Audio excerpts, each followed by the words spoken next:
पाकिस्तान सरकार दहशतवादी मसूद अजहरवर मेहरबान। ऑपरेशन सिंदूर मध्ये कुटुंबीय ठार झाल्यानं मसूदला देणार 14 कोटी तर मरकजे तय्यबही बांधून देणार।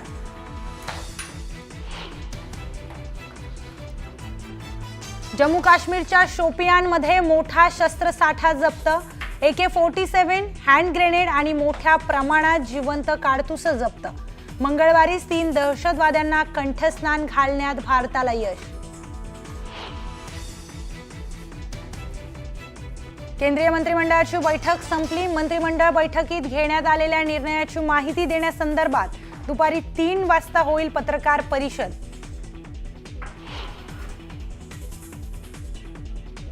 चुकून पाकच्या हद्दीत गेलेल्या BSF जवानाची सुटका, तब्बल 22 दिवसानंतर पाकने केली सुटका। भारतानेही एका पाक रेंजरला सोडलं।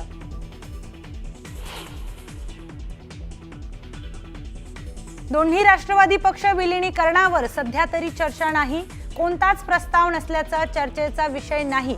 विलीनीकरणाच्या मुद्द्यावरून अजित पवारांची भूमिका।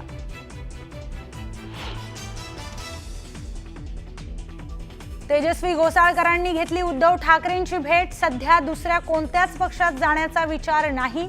भेटीनंतर तेजस्वी घोसाळकरांची प्रतिक्रिया।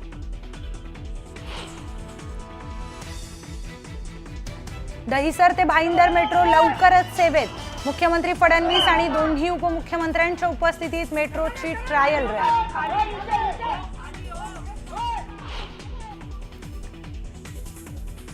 सांगलीला घेऊन जाताना गुंड गजा मारण्यासह पोलिसांचे मटण पार्टी।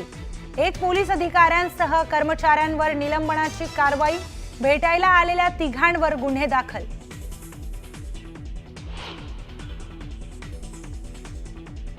तुळजाभवानी मंदिर संस्थान कार्यालयात पुजाऱ्याचा दारू पिऊन गोंधळ।